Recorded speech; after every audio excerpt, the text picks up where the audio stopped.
اعوذ باللہ من الشیطان الرجیم بسم اللہ الرحمن الرحیم رب اشرح لی صدری ویسر لی امری واحلل عقدۃ من لسانی یفقہوا قولی۔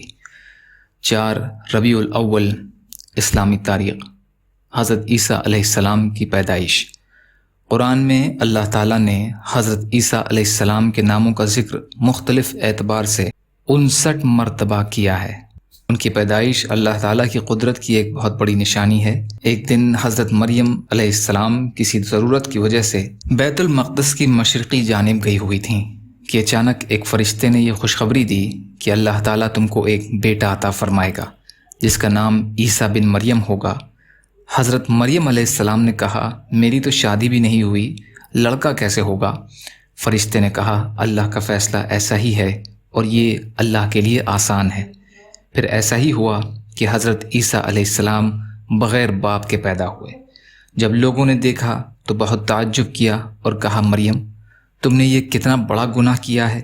حضرت مریم علیہ السلام نے کوئی جواب نہیں دیا بلکہ بچے کی طرف اشارہ کر دیا اور بچہ بول پڑا، میں اللہ کا بندہ ہوں، اس نے مجھے کتاب دی ہے اور نبی بنایا ہے، میں جہاں کہیں بھی رہوں خدا نے مجھے بابرکت بنایا ہے اور آخری دم تک اللہ تعالیٰ نے مجھے نماز پڑھنے اور زکوٰۃ ادا کرنے کا حکم دیا ہے اور اپنی ماں کا فرما بردار بنایا ہے۔ میری پیدائش، میری وفات اور پھر دوبارہ زندہ ہونا میرے لیے خیر و برکت اور سلامتی کا ذریعہ ہے۔ بچے کی ایسی بات سن کر قوم حیران رہ گئی اور مریم علیہ السلام سے ان کی بدگمانی عقیدت میں بدل گئی۔ حضور صلی اللہ علیہ وسلم کا معجزہ، غزوہ موتہ میں شہیدوں کے متعلق خبر دینا۔ ملک شام میں موتہ نامی ایک مقام پر جنگ ہو رہی تھی۔ حضرت انس رضی اللہ عنہ فرماتے ہیں کہ رسول کریم صلی اللہ علیہ وسلم نے مدینہ میں رہتے ہوئے ایک کے بعد دیگر 3 صحابی رضی اللہ تعالی عنہ کی موتہ میں شہید ہونے کی خبر دی، جبکہ وہاں سے ابھی تک کوئی خبر آئی ہی نہیں تھی۔ اور پھر فرمایا، ان کے بعد جھنڈا اللہ کی تلوار نے اٹھایا اور اللہ نے ان کے ہاتھوں مسلمانوں کو دشمنوں پر فتح نصیب فرمائی ہے۔ یہ حدیث بخاری کی ہے، انس رضی اللہ عنہ روایت کرتے ہیں۔ فائدہ، اللہ کی تلوار سے مراد حضرت خالد بن ولید رضی اللہ عنہ ہیں۔ ان کا یہ لقب آپ صلی اللہ علیہ وسلم نے دیا تھا۔ ایک فرض کے بارے میں، بیوی کی وراثت میں شوہر کا حصہ۔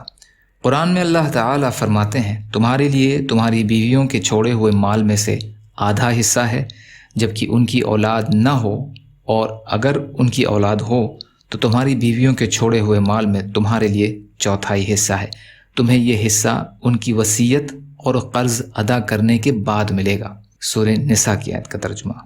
ایک سنت کے بارے میں، مصیبت سے نجات کی دعا۔ جب کوئی مصیبت یا آزمائش میں پڑ جائے تو اس دعا کو زیادہ سے زیادہ پڑھے، لا الہ الا انت سبحانک انی کنت من الظالمین۔ الہی، آپ کے سوا کوئی عبادت کے لائق نہیں، آپ تمام عیبوں سے پاک ہیں، بے شک میں ہی قصوروار ہوں۔ سورہ انبیاء کی آیت کا ترجمہ۔ ایک اہم عمل کی فضیلت، ملاقات کے وقت سلام اور مصافحہ کرنا۔ رسول کریم صلی اللہ علیہ وسلم نے فرمایا، جب 2 مسلمان ملاقات کے وقت مصافحہ کرتے ہیں اور اللہ تعالیٰ کی تعریف کرتے ہیں اور اللہ سے مغفرت طلب کرتے ہیں، یعنی مصافحہ کے وقت یغفر اللہ لنا ولکم اور مزاج پرسی کے وقت الحمدللہ کہتے ہیں تو ان کی مغفرت کر دی جاتی ہے۔ ابو داؤد کی حدیث ہے، برا بن عازب رضی اللہ عنہ روایت کرتے ہیں۔ دنیا کے بارے میں، دنیا کی چیزیں۔ قرآن میں اللہ تعالیٰ فرماتے ہیں، تم لوگوں کو جو کچھ دیا گیا ہے وہ صرف دنیاوی زندگی میں برتنے کا سامان ہے، اور جو کچھ اجر و ثواب اللہ کے پاس ہے وہ اس دنیا سے کہیں زیادہ بہتر اور باقی رہنے والا ہے، جو صرف مومنین اور اپنے رب پر بھروسہ رکھنے والوں کے لیے ہے۔ سورہ شورى کی آیت کا ترجمہ۔ آخرت کے بارے میں، دوزخ کی گہرائی۔ رسول کریم صلی اللہ علیہ وسلم نے فرمایا، ایک پتھر کو جہنم کے کنارے سے پھینکا گیا، وہ 70 سال تک اس میں گرتا رہا مگر اس کی گہرائی تک نہیں پہنچ سکا۔ مسلم کی حدیث ہے، عتبہ بن غزوان رضی اللہ عنہ روایت کرتے ہیں۔ طب نبوی سے علاج، بڑی بیماریوں سے حفاظت۔ رسول کریم صلی اللہ علیہ وسلم نے فرمایا، جو شخص ہر مہینے 3 دن صبح کے وقت شہد کو چاٹے گا تو اسے کوئی بڑی بیماری نہیں ہوگی۔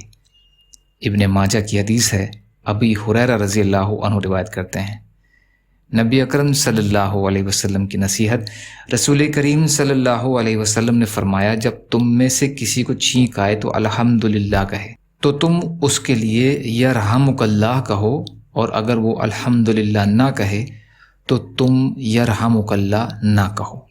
مسلم کی حدیث ہے، ابی موسیٰ رضی اللہ عنہ روایت کرتے ہیں۔ یا اللہ ہم سب کو کہنے سننے سے زیادہ عمل کی توفیق عطا فرما۔ یا اللہ جو مظلوم ہیں، پریشان حال ہیں، بیمار ہیں، قرض میں ہیں، بے روزگار ہیں، محتاج ہیں، ان کی مدد فرما۔ یا اللہ دنیا اور آخرت کی تمام خیر عطا فرما برحمتک یا ارحم الراحمین۔